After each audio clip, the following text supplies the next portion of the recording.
Siomra Beag. Hello, ladies and gentlemen. Welcome back to On Siomra Beag. Welcome back to the tiny digital Siomra room. I'm the Michael of Michaelandbenjaminspodcast, and I'm joined by the man whose voice you might recognise from the radio. It's Benjamin Colopy. Hello, it's me, Benjamin Colopy, voice of the radio. Very good. Benjamin, do you want to tell people what I mean there, or do you want me to do a new intro? I wasn't really planning that. I don't really care. It's too late now, Michael. You've waded us into this mire. I made my Irish radio debut this week, Michael, on Dublin City FM, on a little poetry show called This Be the Verse. Very good, Benjamin. Should the people listen to it? I mean, Thursdays at 7:30. If you've got nothing else on in the evening, just flick it on there and have a little reflective think about your life and poetry. Oh, poetry, I hate it. Anyway, Benjamin, do you want to do the theme music for us? Yeah, I do it the exact same on the radio show, Michael. It goes a little something like this. Theme music for the podcast. We don't actually have any theme music. I got a text message there, Ben, just as you were doing That's going to take a bit of clever editing. Hold on, I better put my phone on silent. Do you want me to give you another one? No. Let's just do a free-form Seat of the Pants episode this week. Oh, this is going to be a jazz episode. It's going to be, we're just going to jazz it. We're going to go, people love clicking on a podcast. Oh, I love it. A jazz episode. Benjamin, what's going on in this week's episode? You have the list this week. I do indeed, Michael. We've been busy. We've been busy boys. There's been a couple of trailers, Michael, that we're going to have to talk about. Okay, well, that is mostly the nature of the podcast, so I think it's best if we do. I mean, we nailed it. Michael, this week, well, cast your mind back, Michael. Okay. To a young Terry Hatcher. Terry Hatcher? Yeah, and a young Dean Cain.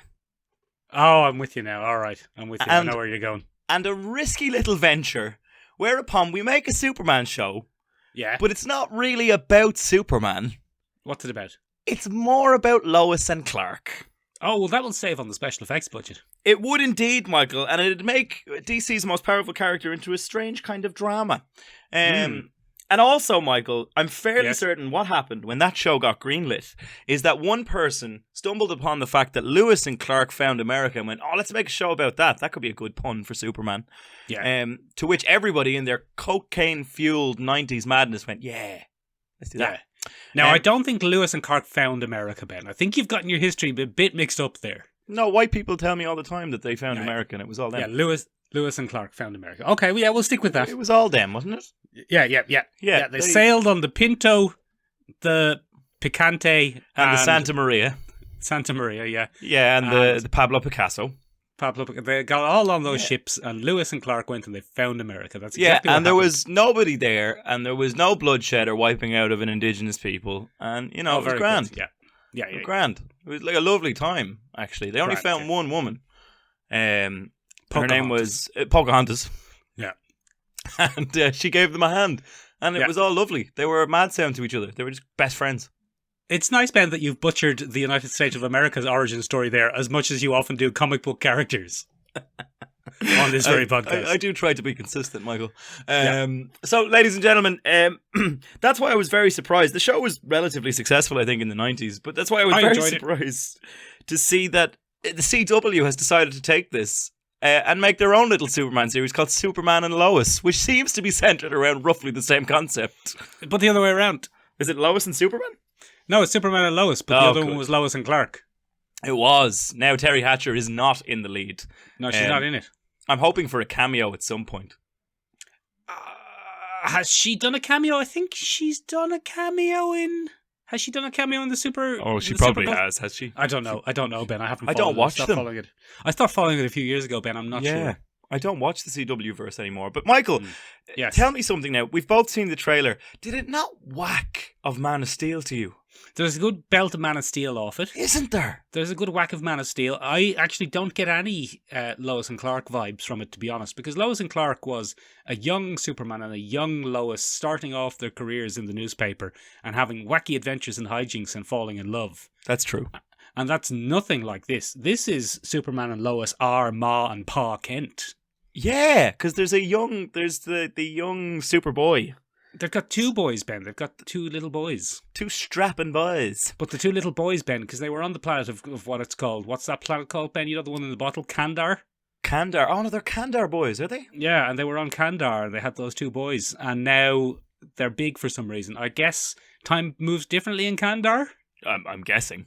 It looks a little weird because Tyler Hoechlin, who's Superman? Superman, yeah. Tyler Hoechlin does not look old enough to have two strapping boys. No, but he's Superman. He doesn't age the same, Michael. Come on now. Yeah. That's what it is. That's what it is. Yeah. Come on now. Plot armor, yeah. Michael. But Ben, it is a fresh take on Superman, really, isn't it? Because when have we ever seen Superman as a parent protecting his adult children or near adult children from his identity? Very true, Michael. We don't often get to see that. Quite often, the Superboy angle has been covered. There's Connor Kent in the comics now, and he is the legitimate son of Lois and Superman, and he tells him immediately to keep him safe. But in this case, it's like, no, I'm not Superman. Definitely not. I'm not Superman. Lads, I am Superman. I was Superman the whole time. And they're like, you told us you weren't Superman. And he's like, I was lying. I am Superman. Watch as I lift this tractor. This hefty tractor. And the lads are like, oh, he is Superman. You know, he was lying to us. That's actually the Krypton accent that you've done there, Michael. Very good. It's that overemphasized incorrect syllable. Yeah. They're from Kandar. They're from Kandar. Where he's they drive Superman. Yes. Or is that Superman? It's Superman. Yes. I'm not sure how it works. But Michael, the thing I couldn't get away from is it's got the exact same kind of grading and vibe as Man of Steel. And I think that's very ballsy for a film that wasn't that well received. Man of Steel, Ben, it's the most divisive film of our times, I would say. Oh, that's hefty, but yeah. Okay, I'll give you that. Because, Man of Steel is the reason why there's a nerd war about whether the Snyder Cut is worth it or not. I as you know, Michael, I am vehemently against the Snyder Cut, thinking that it's giving false hope to thousands for no reason. I read a thing, Ben, or maybe I had a dream, but I think I read a thing where the Snyder Cut is back to being a 4-hour movie now instead of a miniseries. For fuck's sake. I don't know if that's real or I had a dream. I might have had a dream. You were there. We were on our spaceship. No, hold on. Oh, wait. I think it was a dream. Wait a bloody minute. Yeah. I don't know, Michael. It looked interesting to me. There's a big bloody grey villain in a suit of armour that we can't recognise. Yeah, well, I guess they're going to be Kandar or Krypton villains. Something like that. Oh, yeah. Man, can you imagine if it's just Zod all over again? If it was Michael Shannon, it'd be great. And a little I'd love that, Michael. Confusing. Would watch that. 10 out of 10 would watch. But on the other hand, Ben probably won't watch this. No, I've no investment in the CW verse, Michael. I don't. No, Ben, and as you know, I was one of its strongest exponents for a long time, and even I've drifted away from it. There's just too much of it to watch. Yeah, once upon a podcast, Michael, you were a vehement CW I watched fan. Every single bloody episode of Arrow, The Flash, Legends of Tomorrow. But it got too much even for me to follow. Even for you? And you are a committed television watcher, Michael. Apparently I am, Benjamin. Yeah, you love a series. And we'll you get love to that later. Seeing it out to its conclusion, Michael. We'll get to that. Ben, I've finished all of Buffy and Angel. Did I say that last congratulations, week? Michael. Yeah, no, I've done it. I've seen them all. It's great. I have the therapy on the way to you. It'll get to you by great. Wednesday. It's very good. It's very good. It's very excellent. Benjamin. Yeah. Was there any other trailers? Michael, you and I both know that we love a Groundhog Day trope around here. We've done 2 whole episodes about it, Ben.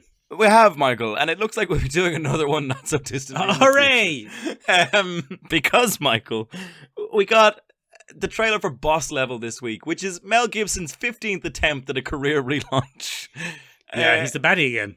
And it's going to be an interesting one, Michael. Frank Grillo. Your favourite and mine, Frankie Grills. Frankie Grills, also known as Crossbones in the MCU. Also known as playing this exact same character in the Purge sequels. Yeah, he's just a big old badass. Yeah. And he's our Groundhog Day victim, Michael. And he's a bit of a soldier mercenary type by the looks of it. By the looks of things. And he keeps getting killed by what can only be described, Michael, as a 90s themed quirky bunch of assassins. Yeah. There's some Germans. Yeah. There's a sexy ninja lady. There's a short person. I'm not sure what the correct term is. No, well then just avoid it, Ben. That's what I do. Yeah. There's going to be one of those. There's explosions. There's sassy back and forths before he dies. Yeah. There's there's all of that kind of thing. And it looks like Mel Gibson's just a big old dickhead. He's the prick. He's a big old prick. Benjamin, This looks great. First of all, as you know, Ben, I love a time. Hello, ladies and gentlemen. Welcome back to Michael and Benjamin's podcast. Welcome back to the tiny room. I'm the Michael of Michael and Ben. As you know, Benjamin, I love a time jump. It's your favorite thing. One of my favorite confusions. My biggest problem with this is, though, the trailer has just flat out shown us the film. Nobody has to go watch it. You don't have to go watch it because you know the tropes, you know how this type of story works, and you've seen the beats. Yeah. We know exactly how it's going to go. One of the interesting things, Michael, and you watched the trailer in front of me, so I kind of got a live Michael react yes. to this. And you had the exact same reaction that I did at one point where you went, what the hell is she doing in this? Yes, what's Naomi Watts doing in this? Oscar winner, Naomi Watts. Yeah, did she get lost? I think she owes a favour to Mel Gibson or something. I think it's a weird one, isn't it? Favour. It's a weird, out of nowhere casting choice. An Australian favour. Oh, yeah, mate. You got to be in this film, mate. Oh, go on, mate. Go on. That's my Australian accent. Hugh Jackman's going to pop up at the end looking very tired. Like Bloody he doesn't want to be there. What a weird bit of casting. I know, but it's interesting, Michael. I'm going to watch it. I'm going to watch undoubtedly, it. Ben. Undoubtedly, I'm going to see this. It's one of our favourite tropes, the old time jump and the old time loop. Yeah. It's got Frankie Grills in it, your favourite actor and mine, Frankie Grills. I don't suppose we're going to get to see this in the cinema, Michael. I wouldn't imagine so. It's probably going to come out as sort of a streaming service. It's going to be a VOD, is it? A VOD. Yeah. It's got your favourite actor, Mel Gibson, in it. You and he are in many of the same clubs. Yep. The racist club, the misogyny club, the erring on the side of a little bit of anti-Semitism club. All those clubs, yeah. The Jesus had an awful hard time of it club. Yeah, you and Jim Caviezel. And the most important club of all, Michael, the Mayan Death Club. Oh, yeah, Apocalypso. Yeah, that's us. Yeah. I like the look of it, Ben. I like the look of it, but the trailer has completely and utterly fucking ruined it. Which is a bit of a shame, Michael, isn't it? Yeah, I would say if you're into the idea of a Camp Assassins-based Groundhog Day, don't watch the trailer. Just take it if that's enough of a thing to get you to pique your interest, that you'd like to watch Groundhog Day but about assassins this time, don't watch the trailer because it gives too much away. Yeah, no, leave it out. And also, Ben, what a weird choice to have the main character played by Frankie Grills end the trailer by saying, I could do this all day. What's that from again, Michael? Captain America says that. Oh, yeah. So they're kind of trying to play on the MCU thing. His arch nemesis, Captain America, says that. Yeah, I didn't pick that up, but now that you say it, it's really weird. Weird. Anyway, Ben, speaking of time loops, have you been keeping up to date with WandaVision? Oh, Michael, what a segue. Oh, thank you. Oh, Thank among you. your best. Yeah, because she can rewind time, you see. Yeah. We went to see, or we didn't go to see, we saw the WandaVision episode 3, Michael. 24 minutes this time. Oh, it's getting bigger. Now in colour, which I enjoyed as the name of the episode. Big fan. Mm-hmm. Big fan. And it's a Brady Bunch parody, which we really should have spotted last week. But the 70s is obviously a gap we have in our pop culture knowledge here, Ben. Yeah, because the Brady Bunch never really made it over here, sure didn't? I don't know if it did, but yeah, Brady Bunch, Mary Tyler Moore Show, those kind of things. Yeah. And once it started, it was obvious, like, this is a Brady Bunch. Yeah, to say it, like, from the opening credits, they do the little montage. They do the little boxes with different events. We got to see Paul Bettany with a rockin' 70s haircut, which, what an excellent haircut. The whole thing was worth it for that, Ben. Also, we got to see him in the kind of male tight shirt thing, and it turns out Paul Bettany's been hitting the gym, keeping it up. He's keeping trim. For a man of almost 50, Ben, that's pretty good going. He was doing pretty well. Do you know he's married to Jennifer Connelly, Michael? I do know that, yes. I do know that. There's quite an age difference between the leads in this, Ben. It's a bit old Hollywood, isn't it? She's what, 25, 26? He's 50? I'd have to look that up, Michael. I'm not sure. Yeah, but I think she might be a little bit older, Michael. All right. I'm going to look it up here while you spin your wheels. But Ben, my favourite thing was it's starting to come apart. Oh, big time. The whole thing's coming apart. And the scene, spoilers, obviously, we're doing spoilers for WandaVision, so go and watch it if you haven't seen it. It's only 24 minutes. The scene where the babies have been born, Ben, and she's reflecting on her brother. Yeah, that didn't go well. That was a bit of spice, wasn't it, Ben? Yeah, that didn't go well at all. Poor Gabrielle. Is it Gabrielle? Is that her name? No, I don't think so. Oh, I've forgotten. Geraldine. It's something like that, yeah. It's Geraldine. She was born in 1989, Michael, which makes her actually 2 years older than me. Oh, get out of here. Yeah, so she's actually 32. No, get out of here. That's older than I thought. Okay, that's less creepy. Me then. too. Me too. That's less creepy than I thought. That's fine then. Good man, grand. Paul Good Bettany. for them. Good for them. Good for Vision. Good Although for Viz. Vision is 8, isn't he? Technically. I mean, theoretically, yes. The age gap is yeah. still kind of creepy. Yeah, and he's dead. Yeah, that's the cuts are getting more interesting as well, Michael. Because in the previous episode, we saw when something went wrong with Wanda's kind of perfect world, she reversed it like a videotape. But in this one, it's just a recut. Yeah, it was great. And it just snaps back to Vision being like, "This is wonderful, Wanda. This is great. I'm Vision and I'm British." I also enjoy the fact that Vision is kind of trapped like everybody else. Yeah, he's not best pleased. I think he's like, I'm starting to think that something's going on here, and it's not great. But I think that's the benefit of having an actor of Paul Bettany's caliber, because he does a lot of rubber facing in this. Like, he enjoys the fact that he's in a sitcom. Yeah. But like his stern moment of, Wanda, there's something wrong here. Yeah. And it's like, oh, it's starting to unravel. And he's I think Vision that's again. I think that's the benefit of having two decent actors in the lead here, where they're like... Yeah, very good, very good. Because Elizabeth Olsen also does a very good job that when things start falling apart, she's the Scarlet Witch we're familiar with. Yeah, she's fierce and domineering. She goes back to her Sokovian accent a little bit. Yeah, she sings the Sokovian lullaby. Well, yeah, but then as soon as things start going wrong and she's having the confrontation with Geraldine... Yes. She's doing her Sokovian accent, not her...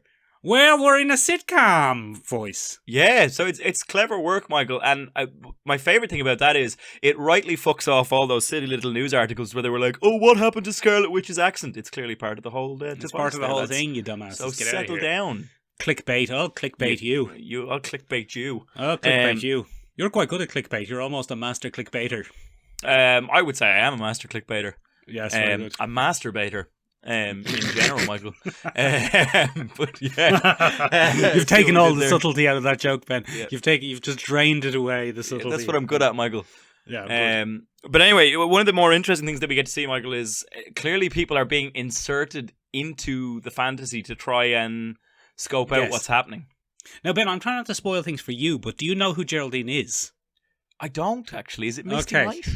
No, because Misty Knight was played by a different actress, Ben, in a different show. Oh, is she?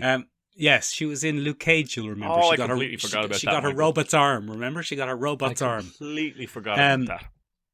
Do you want me to spoil this for you? Because I don't know how you've managed to avoid this. Okay, go on. Spoil it for me, Michael. Spoil it for everybody else, though. No, they'll know because they've been looking at the casting. Because it was announced to Geraldine. Geraldine's real identity was announced before we ever heard that she was going to be Geraldine. How did I miss this, Michael? I don't know, Ben, but she's playing Monica Rambeau. Oh, That's Monica Rambeau. What? Yeah, that's Monica Rambeau, Ben, best known in the comic books as Captain Marvel. What? Yeah, that's Ben. It's Monica Rambeau. I've said it a couple of times. Isn't she? That's her kind of she was name. No, her original Photon was one of her more recent names. She was Captain Marvel originally. Then she was Pulsar. Then she was Miss Marvel. Then she was Photon. Then she was Lightbeam. Then she was Spectrum. She's always struggled to find the name, but she's Monica Rambeau. Is that the same actress as was in in the Captain Marvel movie when she was 8? Yes, it's the same actress who played that's her. The little girl. Okay. Because Ben, you remember Captain Marvel was set in the 80s or the 90s. Yeah. It's her daughter, Ben. Yeah, thank you. It's her daughter. She was Maria Rambeau. That's mental. I know, yeah, that's part of the twist. So she's obviously an agent of S.W.O.R.D. Which is the interstellar thingamajiggy. I don't think in this S.W.O.R.D. is the interstellar thingamajiggy in this. I think in this S.W.O.R.D. is going to be a kind of containment or a modern version of S.H.I.E.L.D. or a more proactive version of S.H.I.E.L.D. or something. I don't know. Or the S.H.I.E.L.D. that was born in the blip. Yeah. Who knows? Delicious. I like it. Delicious, Ben. Num num num. Delicious. I like it. Num num num num num num. It ends very well, Michael. It's just the right level of suspense. There was no real dramatic moment in that ending. She gets ejected from the tunnel, and then we pull out and see all the things pull up. But there was no "How did it go, Agent Rambo?" And we didn't get any of that. So that was good. It was good. It'd be very good, Ben. Benjamin. My one complaint is it though, the absolute fucking cheek of them with their 24-minute episodes and their mysteries. Just give me the whole series, you bastards. My favourite thing about that I'm sick of episode, it, Ben. Michael, and I knew it'd be grinding your gears, was the CGI stork. I that like him. whole 70s sequence was amazing. He was great. He was brilliant. I love that stork. And he just wouldn't fuck off. She kept trying to make him disappear. He's like, I'm fucking red smoke out of my face. I'm not going to disappear. And of course, Ben, don't forget the listeners. I'm sure the listeners know that Billy and Tommy are Scarlet Witch and Vision's kids in the comics too. They are indeed, Michael. Billy and Tommy are Wiccan and Speed from the Young Avengers. Delicious. Billy and Tommy. I don't know if those kids are going to be permanent, Michael. I think we're going to have a tragic reversal. They're not real, Wanda, you mentalist. Yeah, you absolute mentalist. Yeah. And we're still not sure whether, Michael, they're just containing the field around Wanda as she's manifested this, or Wanda's being kept in containment. Or Wanda's doing it. No, I think for me, Michael, my theory on it is Wanda is absolutely doing it. But I don't know whether S.H.I.E.L.D. has built this around her to contain it from spreading out any further, or whether she was placed in a prison and started manifesting it while she was imprisoned. I get the feeling they're trying to get in, Ben, so I don't think they've put it there. Benjamin, what do you think of Evan Peters? Hang on. The actor Evan Peters. You might remember him from playing Quicksilver in the Fox films. Oh, in the Fox films. Yes, Evan Peters. Yes. He is cast in this, but we still don't know what role he's going to be playing. Who's he going to be? I have a feeling he's going to play the kids. Oh, he could be Speed. Or they're twins, so he could be both. Oh, I like that, Michael. I like that idea. That'd be a nice little wink, wouldn't it? That'd be a nice little... Did you also notice, Ben, that Vision, for some reason, has super speed?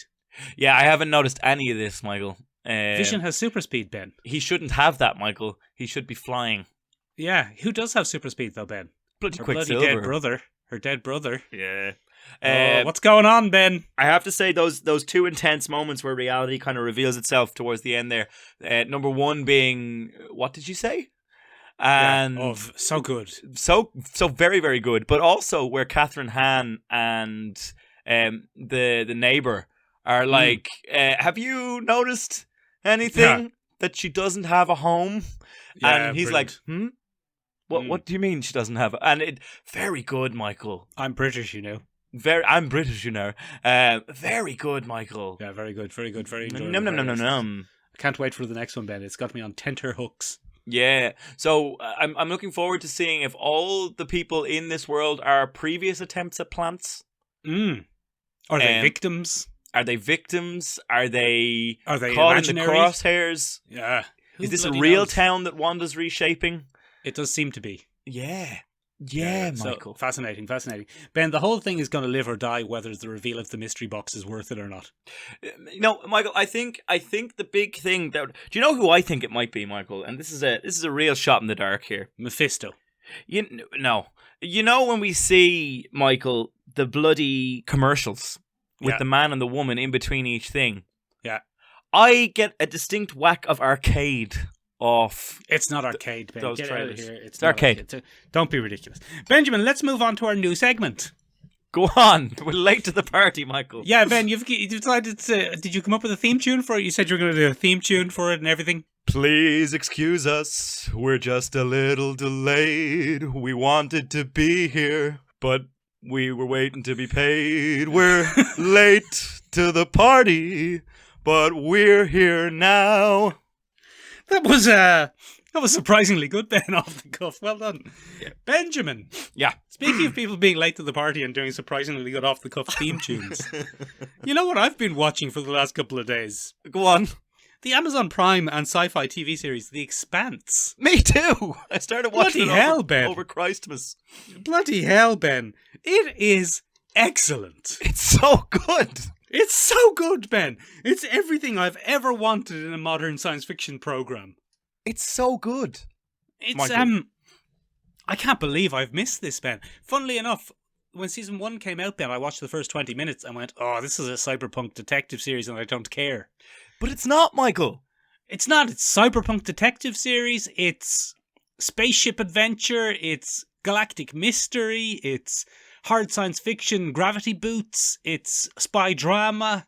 It's everything. It's so good. Geopolitical thriller. Geopolitical thriller. It's got a bit of Homeland in it. It's got like one episode is a super serious geopolitical thriller like Homeland, and then the next episode is a spaceship romp like one of the better episodes of Star Trek. Oh, it's so good, Michael. It's so interesting on so many levels. Oh, it's a fucking revelation, Ben, that I haven't been watching this. So what I'm going to do now is blame all of the listeners and everyone who I know who's into science fiction and fantasy who has told me it's good for not telling me clearly enough that it was good. How bloody good it actually is. Yeah, how dare they, Ben? How dare they not tell me that if I haven't been watching sci-fi and Amazon Prime's The Expanse and I'm into spaceship shows, shame on me. It's so good. I would say, Ben, it is the best science fiction space show in years. Michael, the realism of it, the attention to detail of it. The attention to detail, Ben. Is just spectacular. Yeah. It's industrial sci-fi. It's man in the future, but not too far in the future. Yeah. It's sci-fi isn't magic yet. And I love, technology isn't magic yet, and I love it. I love it, Michael. It's so good. I've been watching it with my good lady friend, Ben. Go on. And just out of pure smugness, I sometimes explain what's happening as it's happening. And the concepts and the ideas and the handling of it are so realistic and so grounded. You can tell what's going on. Like the Martian, during the battle scene, the Martian ship loaded up its railguns, and I said, "Oh, railguns!" And then the next scene, someone said, "Power up the railguns!" But the railguns were so obviously based on what real railgun technology would look like in 300 years. If you have any knowledge of science fiction-y stuff, you're just going to go, "Oh, look, railguns!" Ooh, a railgun! Railgun! They've got railguns! One of my favorite things, Michael, is the space fights. On the ships, because they use submarine technology, which to my brain just made sense. Like the torpedoes are dropped from the hangar and then kind of launched as they leave the ship. Michael, I just love watching it. I'm just like, so good. It's so good, Ben. This. It's so good. And the characters that end up on the spaceship together, what a motley bunch of weirdos. Do you know what my favorite part of that is, Michael? Is you get to see that bond being rockily built. They're building that strong bond. We don't often get to see that. We got a hint of that, Michael, in things like Firefly, but they were always a great crew of lads who were, the best buds. This is very shakily built, and they define their different archetypes so well. Amos is great. Amos is the best character on television. Amos is great. Naomi is wonderful. There's an episode towards the end of season 1, Ben, and I'm not going to spoil too much, but they think they're about to be boarded. And Amos takes a gun and he goes and stands in front of the airlock and holds the gun there for most of the episode. And everyone else is like, "Amos, don't you shoot anyone who comes through here. We're not making this situation worse." And he's like, "I'm going to shoot anyone who comes through here." And they're all like, "Don't you fucking dare shoot them." And he's like, "I will. If they come through, I'm going to shoot them." And they're all pointing guns at him and he's like, "You can shoot me if you want. I'm still going to shoot anyone someone who comes through here." And then the situation is resolved through entirely separate means, and no one ever comes through the airlock. And as soon as he finds out, Amos just stops pointing the gun and goes, "That worked out," and just goes back to his normal life. It's grand. He's a fucking psycho, Ben. One of my favorite things about that, Michael, is that very early on we established that him and Naomi have a very strong relationship. And a strong bond. He does whatever she tells him in those first few episodes. But that slowly starts to wear as that goes on. And I think that's a very realistic depiction of how a relationship, if it's challenged enough, would change. Yeah. Because suddenly she doesn't have instant control over him as a person. And it begins to make more and more sense. And, of course, one of the highlights of it is the fact that you're in it. Go on. I don't know where this is going. You play that Martian spy guy. Oh, screw you, Michael. We got with the you. eye. You're in it. You know, you're going around doing spy stuff, and you're like, taking photos with my eye. Screw you. I was just saying, Ben. Look at the beard. Look at the hair. Nah, you look You've got exactly that look going on. Yeah, we are very similar. That's why it hurts so very, very much, Michael. That's why it hurts so very, very much. Also, the Madam Secretary in the UN parts on the planet, fantastic. Hello, I'm the lady with the world's deepest voice. Yeah, spy mistress extraordinaire. Like, I was just like, We're going to stop this war. The only thing that we do is stopping this war. She's great. I love her. Yeah. She was in Homeland, so oh, well, that makes more sense, doesn't it? So that was probably what gave me very early Homeland vibes. But this is my favourite show on television, Ben. I'm sick of doing this podcast. I just want to finish up this podcast and go and watch more of The Expanse. Rather than sitting here talking shit with you about sharks for some reason. It's your topic. I'm not... Speaking of, Michael. Very good, Ben. I was feeding you a segue there. I wasn't really trying to start a fight. Speaking of, Michael. Yeah. You came to me months ago now, I'd imagine. And you were like, we should do a Shark Week. And I was like, oh, okay. Was it me? Was it me who said that? It was either you or Shane. Okay. All right. It wasn't me. I have no great love of sharks. Good, excellent. If anything, I would go out of my way to avoid watching things with sharks in them because they give me genuine panic attacks. You have some sort of... You know what the technical name for the fear of sharks is, Ben? Go on. Sharkophobia. That's not true. No, I've just made it up. Yeah. There is a name for the deep sea, Michael, fear of the deep sea, and it's thalassophobia, which is what sharks inspire in me. I'm sure there's a word for fear of sharks. The breaching scenes in all shark movies where they rise from the depths scare the living daylights out of me consistently. It doesn't matter how many times I've seen the movie, the action of watching a shark be a predator scares the shit out of me. Galleophobia, Ben. Galleophobia, there you go. I thought that was a fear of Italian astronomers.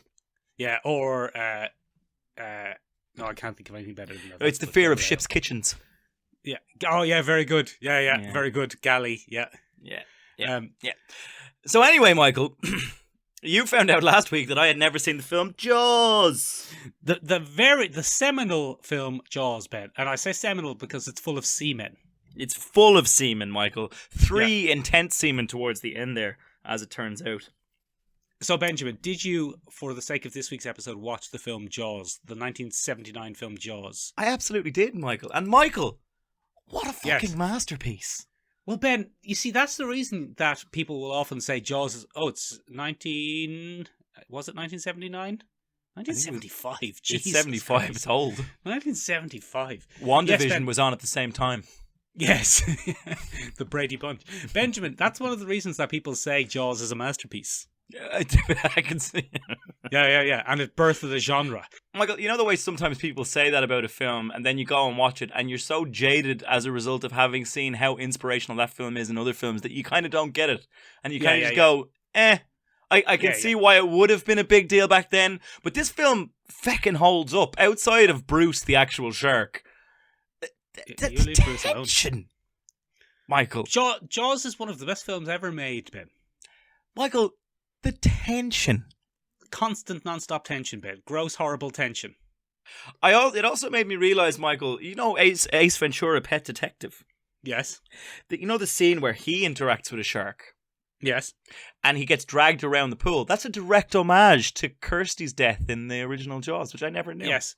But Benjamin, I would say that Kirsty's death in the original Jaws is a much more famous scene than that. Absolutely, Michael. But it's just, that's a product of your very specific age, Ben. Yeah, Ace Ventura was very formative. Yeah, but Jaws, Ben, one of the greatest films of all time. Benjamin, go on. Having just seen Jaws for the first time, did you enjoy the coronavirus denier? That's parallels? Exactly what I want to talk about on this because I watched Jaws. And then I watched a little bit of analysis around it afterwards. And the funny thing is, a lot of those videos were made pre-coronavirus. So they're like, you have to, extend your disbelief at all the shark denial. Because they'd actually really shut the town down. I was like, No, they fucking wouldn't. No, they wouldn't. No, they fucking wouldn't. We live in a country that literally wanted its tourist season and kept the borders open throughout the entire tourist season. Yeah. Just to get a few Americans in with some shekels to spend. That mayor in Jaws is the most realistic character ever created. And I think that's one of the best things about it, Michael, because now it holds up even better. Because that old criticism of, if there was actually a crisis like that, they'd definitely do the right thing. Nope. No, they wouldn't. No, they wouldn't. There would be one guy who was like, do we really want to jeopardize tourism?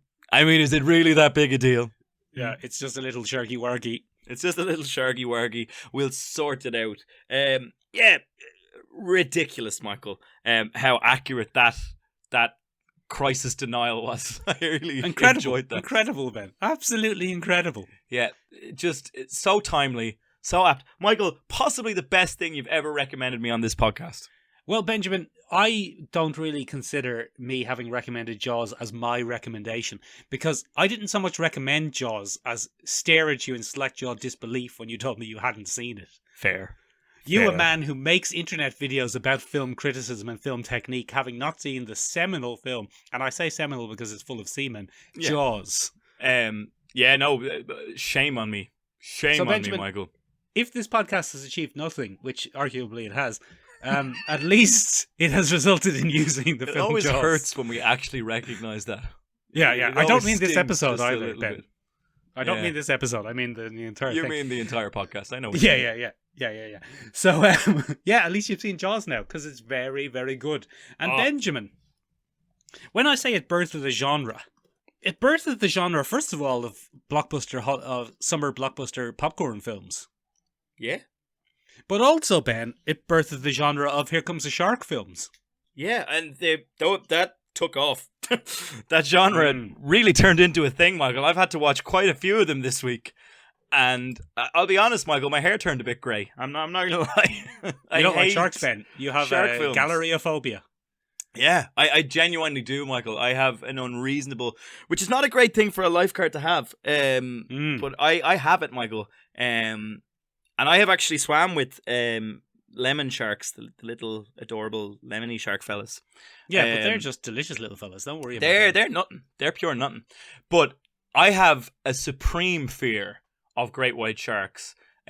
So much so that I'm uncomfortable swimming in lakes for the fear that there might be a shark. Because once upon a time, Michael, when I was but a wee lad, I read about how tiger sharks sometimes swim into freshwater lakes through channels, and they live there. And I was like, no. Now, what I forgot to mention was that's a once in it's a very rare occurrence. But does that stop me from freaking out anytime I'm in a lake? No. And there's no sharks in lakes. No, there are, Michael. There are tiger sharks, and they're all waiting to get me. And it's just the worst. I'm giving you my personal guarantee that there are no sharks in any lakes that you're going to. It's interesting that you think your personal guarantee means anything to me, given how many Comic-Cons you've made me attend and said it'll be fine. It'll be grand. You'll enjoy yourself once you're there. You don't usually. No, I don't actually, Michael. You're usually pretty miserable. It's quite funny. Anyway. Yeah. I went on from there, Michael, to take a look at Deep Blue Sea. Oh, Benjamin, I've watched Deep Blue Sea. Starring one Thomas Jane. Thomas Jane, Ben, from The Expanse. From The Expanse. Playing a very different character. So interesting. Once you've recognised Thomas Jane, it's amazing how much he crops up in after. You're like, oh, is that Thomas? That is Thomas Jane. There's the Punisher, Thomas Jane. What's he doing there? Although, Ben, to be fair to him, in this film, Thomas Jane does play Paul Walker. It's just Paul Walker. I'm guessing they couldn't get Paul Walker for whatever reason. I don't think Paul Walker was born yet. It was 1999. Not. It was 1999, which is, what's that now, Michael? 22 years ago? Jesus. 22 years ago, Ben. That's a long time ago. Samuel L. Jackson's in it. Samuel L. Jackson is in it. Saffron Burrows, Ben. That's how you know it's a 90s film, because Saffron Burrows is in it. I don't know who that is, but anyway. She's the lead actress, Ben. Oh, is she? Yeah. Well, she didn't go very far, did she? She did. She's had quite a successful career. No, she hasn't. She has. Stellan Skarsgård is in it. Stellan Skarsgård is in it, Ben. I was like, it's the MCU. It's the MCU. It's early MCU. Yeah, he hasn't aged, Stellan Skarsgård. Nor has Samuel L. Jackson, let's be honest. The two of them, just doing great. They made a pact on the set of Deep Blue Sea to never age together. Yeah.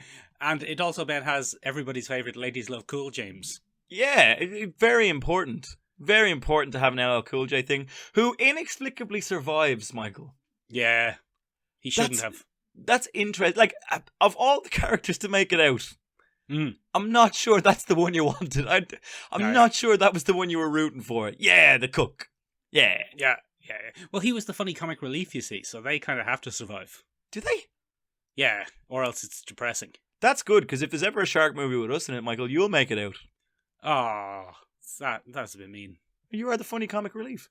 No, I think I'd be the first to die. I'd be the Stellan Skarsgård, because I'd be going, we shouldn't be having this shark. It fucking bit me. It's fucking bit me. For the love of fuck, it's bit me. Oh, that scene, Michael, is amazing, because you were lulled into a false sense of security. Yeah. By Thomas Jane, who's just in there with it. He's like, oh, okay, big fella, you're gonna be fine. You're gonna be fine. And you're so lulled into it, and they have their little moment of success where it's firing. The neurons are firing, which is not the way. Which is not the way that scientific research is done. But anyway, and then Stellan Skarsgård's like, I don't know, guys, this seems like a bad idea. And then boom, arm's gone. Quite horrific, but also very common sense. Like, the shark doesn't, like, snap the bonds or, explode, or he just moves quickly. Yeah. And it's like, oh, there goes your hand. That's what you get for being a feckin' tit. Yeah, you shouldn't have been a big, bad, evil, doing a science research man. You probably could have been sounder. Yeah. And then it's a big bloody mako shark, and then it gets a bit silly, Michael, because they get superpowers and they turn into super smart, vindictive hunting machines. Well, they already had them, Ben, because it's human folly. And Ben, the funny thing about this is there's two things really. There's two interesting things about this. One is it's the late 90s. Yeah. And in the late 90s, everything is because of illicit genetic mutation programs. It's a classic 90s thing. Dolly the Sheep inspired many. Everything's going on. It's like, you're not doing any bloody gene therapy on those sharks, are you? And they're like, no. Why would we do that? That would be dangerous. And then it turns out they were, Ben. That would be dangerous, unethical, and also probably pointless. They've made big evil progress using illicit gene therapy. And that actually comes up in another one of the shark things we're going to talk about in a few minutes, Ben. Which is a funny link between all of these shark things. The other interesting thing, probably the most interesting thing about this film, is the director, who wasn't Jan de Bont, but I always thought of as Jan de Bont. Go on. I don't know why. He just always struck me as that was one of his films. But it's Rennie Harlan, Ben. They're the same thing. I don't know any of those people, Michael. You've just said Jan a de Bont sequence was of Speed. syllables. He did Speed. Oh, I know Speed. Yeah, you know Speed. And Keanu Rennie Reeves and Sandra Bullock stop a bus. Yeah, or Don't Stop a Bus, as the case may be. Or as the case may be. Rennie Harlan is Cliffhanger, Ben. The film Cliffhanger. Oh, I've got you. Hold That's on. The one, yeah. So amazing. Why was I saying that? Oh, yeah. So what he's done is he's taken the film Jaws. Go on. And he has seen the masterpiece of cinema that is Jaws and said, okay, Jaws is pretty good and people like it. But here's a couple of changes that I'm going to make it for the modern audience. Go on. And all of the changes he makes for the modern audience are the best things about Jaws. Yeah, he kind of just goes in and takes them out, Michael. He takes the best things of Jaws out and then makes a movie from what's left. The suspense, the not seeing the shark so much. Exactly. And I mean, the not seeing the shark so much is, perhaps apocryphally, but I don't think so, I think it is true, is one of the biggest urban legends in cinema. Or not biggest urban legends, one of the biggest legends of cinema. They couldn't get the shark to work. They wanted to show the shark a lot more in Jaws, but it looked dumb and it kept breaking down, so they had to not show it. I don't think that's true, Michael. I think Steven Spielberg is a master cinematographer and went, well, leave it to the imagination for a good bit of the film, and then... I don't know if it is, because remember, this was revolutionary at the time to not show the creature. But anyway, look, but Jan de Bont, not Jan de Bont, Rennie Harlan is on record as saying, I wanted it to be different from Jaws. I wanted you to see the sharks and understand their motivations. Spoken like a true man who has never been in a deep blue sea with low vision. Yeah, you have missed the point of shark films. Now we're just going to look at clips of real sharks interspersed with CG sharks, interspersed with physical, what are they called?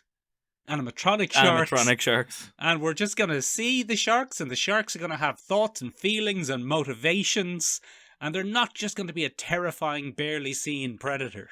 Yeah, but they are, though. But they are terrifying. But not in this one. No, not sir. In the film My Hat Is Like a Shark's Fin. I think watching the one where the shark starts throwing itself against the glass, and Samuel L. Jackson is, "We'll be fine, we'll be fine." And you're just like, yeah. Every time it fucks itself at the glass, not that scary.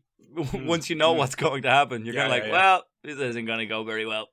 But let's be honest, Ben. This film has survived the test of time and remained in the public consciousness for exactly one reason. Oh.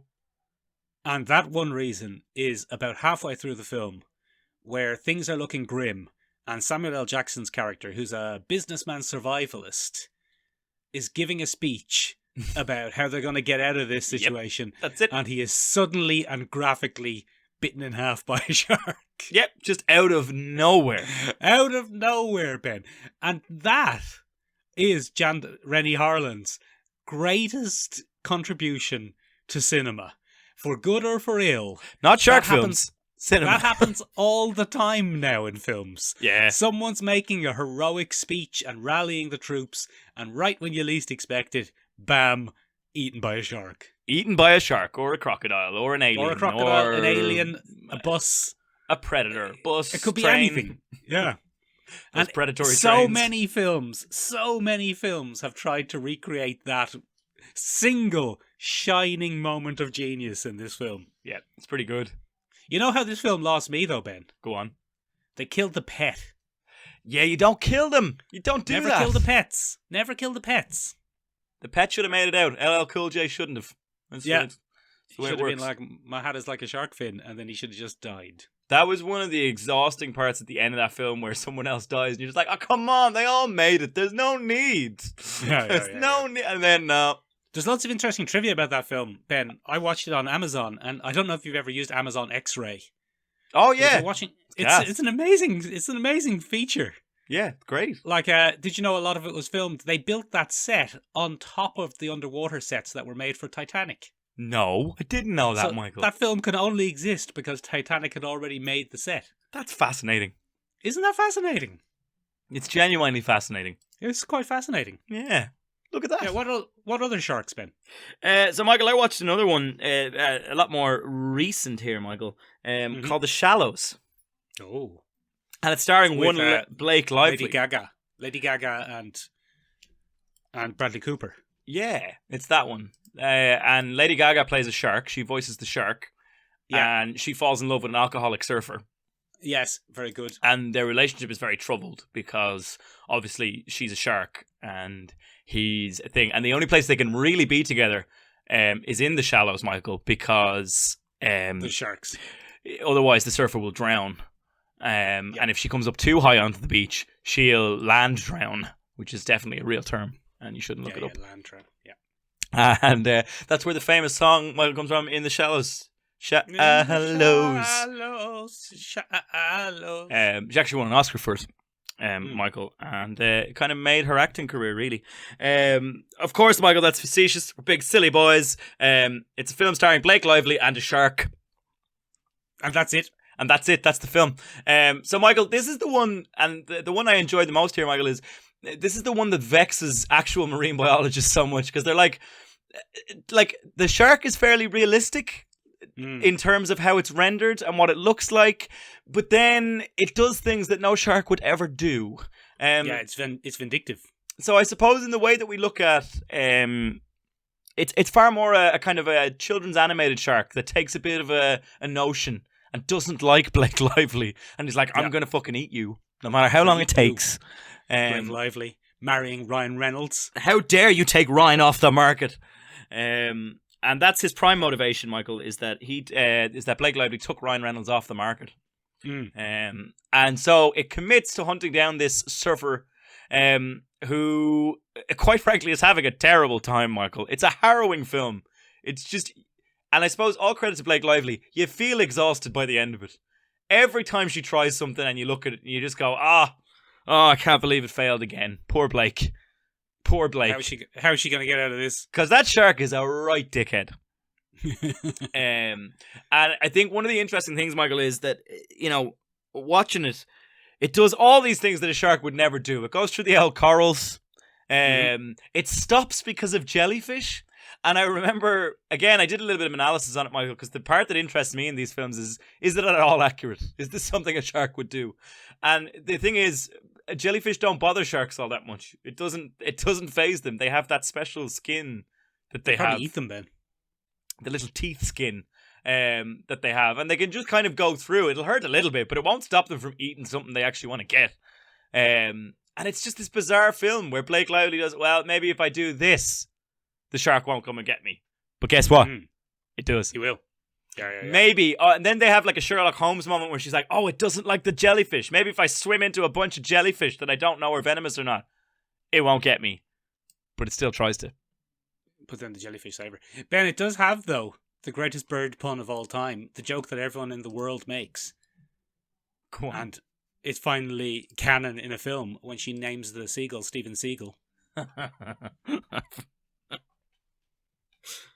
That's the end of the podcast, ladies and gentlemen. That was my personal highlight. I'm glad something was a personal highlight for you. But yeah, I think that's a relatively harrowing one because it's like a big shark fear that people have, that sharks are actually vindictive and evil when they're not actually. They're just big predators.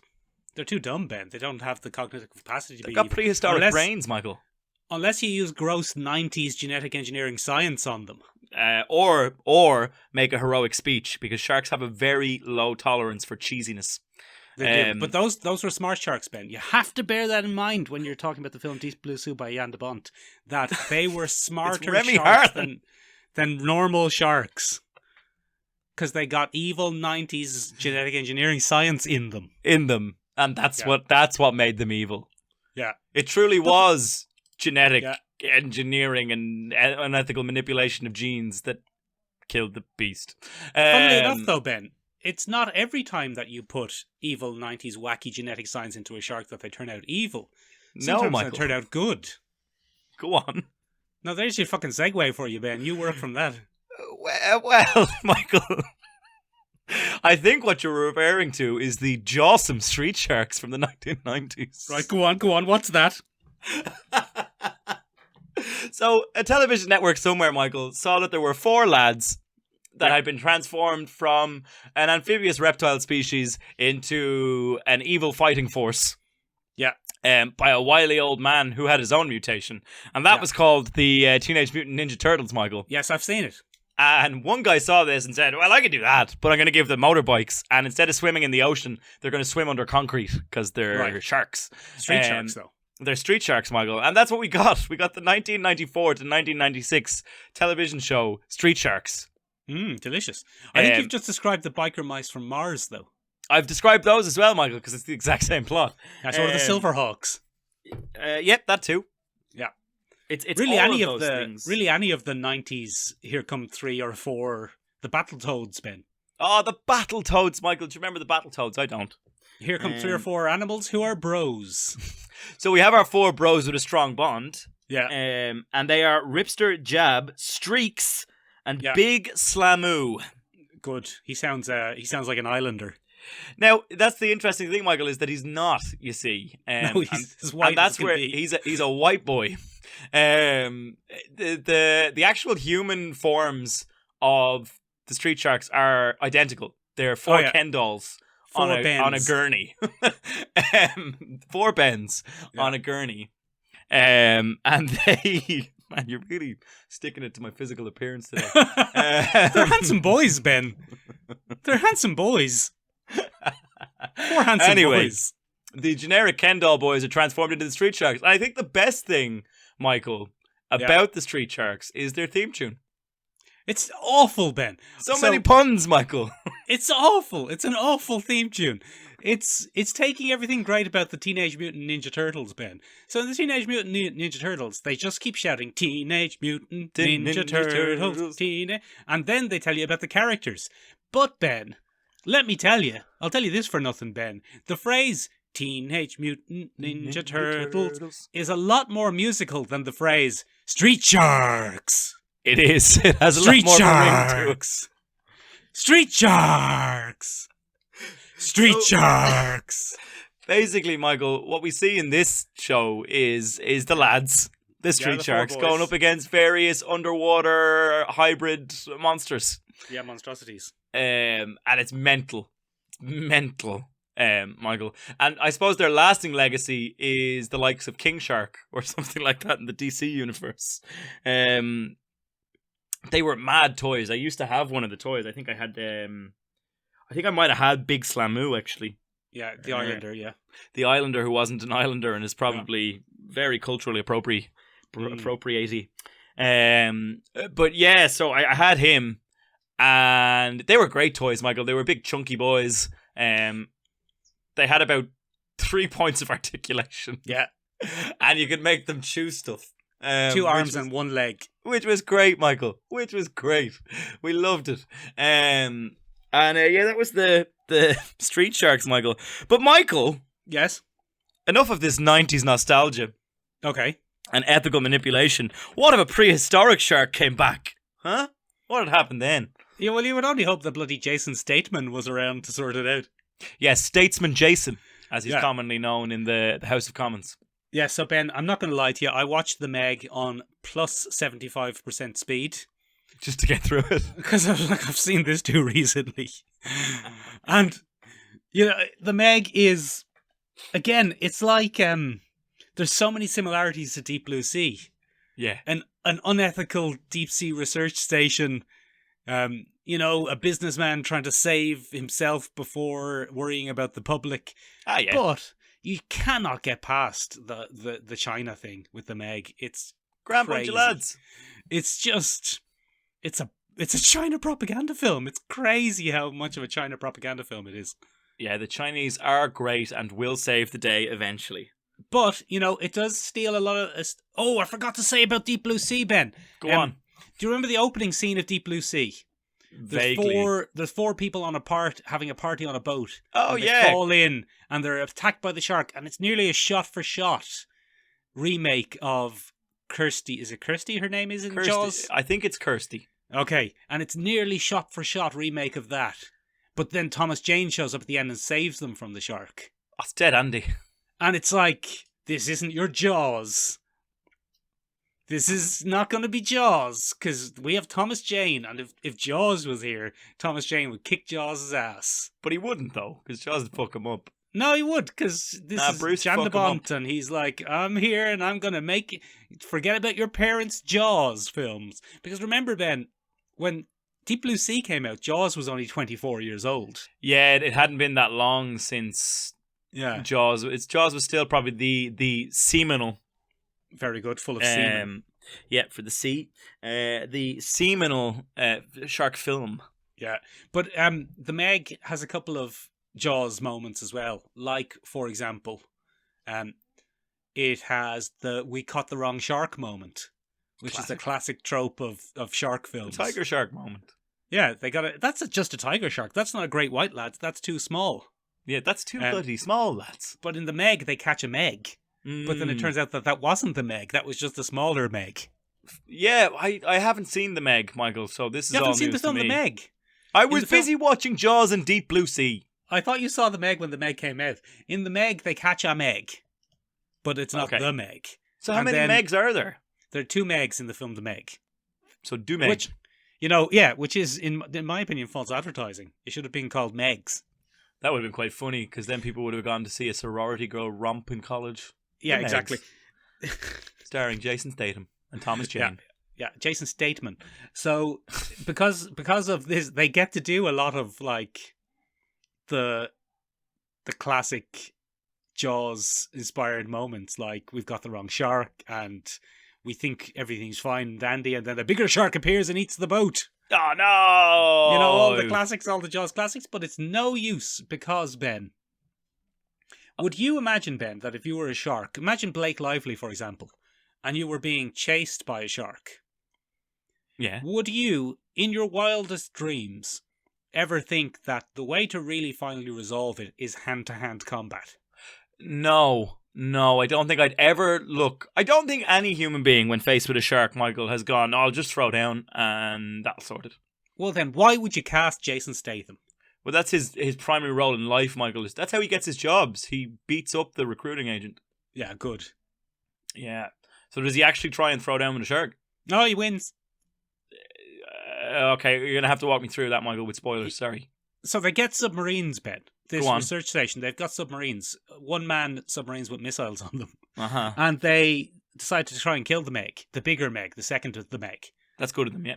Yeah, and the Meg is attacking a tourist beach in China. Grand bunch of lads, the Chinese, just in case you were wondering. Yeah, they definitely have tourist beaches with no policing. Definitely. Yeah. And the research agency sends them with the ships. But the Meg beats the ships, Ben. So Jason Statham has to get out of the ship and engage in hand-to-hand combat with just a harpoon. What? Yeah. He wins. No, but, Michael, no, you can't. He does, though. Doesn't matter how big it is, Ben. He still wins. Michael, but it's very big, Michael. Well, one of the things about this film, Ben, is it's not that big. Oh, is it not? No, it's realistically big. So you could take care of it with a quick nuclear strike. Nuclear? No, a missile would kill it. A helicopter would kill it with high-powered rounds. So why don't they just do that? Yeah, I don't know. Like they carry on like it's Godzilla. Yeah. Like, if we don't stop this thing, the governments of the world won't know what to do. It's like, it's 30 meters long, lads. It's not that big. Not that big, lads. We've got submarines about the same size, like. Yeah. So just ram a submarine into it. Yeah. Just a big spot. Just get Jason Statham to kick its ass. Just give Jason Statham a harpoon there, chuck him in, see what happens. He'll do a high kick on it, and then he'll have an entirely sexist relationship with a Chinese woman. It's very important to have that relationship, Michael, because as you and I both know, the Chinese are a grand bunch of lads. And very attractive on occasion, Michael. That's what this film has taught us. That's the moral of the story. Jason Statham and a harpoon equals sexy Chinese lady and no sharks. Yeah. It's no use. Don't watch it. It's no use. Ladies and gentlemen. Yeah. What horrifying creatures of the depth would you like to see covered on the podcast next? What monstrous shark movies have we missed? What silly shark movies have we missed? What's your favourite Thomas Jane unexpected cameo? It's not let a cameo, us know. Ben. He's the star. Huh? He's the star of Deep Blue Sea. He's the lead actor. But he's still unexpected, Michael. I remember watching it and going, Jesus, there's Thomas Jane. There's Thomas Jane. I actually genuinely think in my head thought it was Paul Walker before watching it again. Yeah, I forgot there was a blonde man in it. Yeah, I had a distinct blonde man, but it was generic Hollywood blonde man in my head. No, the only thing I remember about it was Samuel L. Jackson getting bitten in half by a shark. Great moment. What are your favourite Samuel L. Jackson's being bitten in half moments? Let us know in the following places, ladies and gentlemen. We are on the interwebs at www.seomrabeag.com, seomrabeag.com. It kind of means tiny room in Irish. It sort of kind of loosely means tiny room in Irish. We are also on the social medias at Sean Rabeag on the Instagram, seomrabeag. It still means tiny room. Yeah, it hasn't changed much. Ladies and gentlemen, if you've been enjoying our lovely, lovely podcast and you'd like to give us now a boost for the new year, because the new year is nearly over now, Michael, because it's nearly February. And as you know, that's pretty much the end of the new year. You can give us a review on whatever platform you enjoy this particular podcast on. It does help us out quite a bit. Please join us next week, ladies and gentlemen, where we'll be taking a look at our best bottle episodes in television. Series history. We're going to have a look at that trope, why it's important, mainly for the budget. But do let us know before it comes out which bottle episodes are your favourites. That's it from us, ladies and gentlemen. I'm off to take a dip with a cut in a bloody shallow lake in the hopes that nothing gets me. Don't do that, Ben. You'll get streptococcus. Streptococcus. That sounds worse than sharks for some reason. It's more likely. It's also more likely. All right, ladies and gentlemen, that's it from us. Bye-bye. My head is like a shark's fin.